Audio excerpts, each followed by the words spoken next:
Ebyawandiikibwa byali birina okutuukirira. Because the Bible tells us that the scriptures bamuwandiiseeko ajja kukubibwa naye nga tebirina okutuukirira.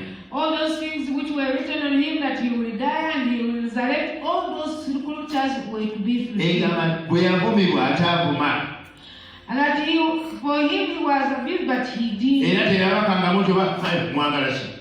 For him he did sky and say, what do you need? Era bajja omukwata yeewaayo bwewe When they came to arrest him, he just surrendered himself to them. Mukama yeebase.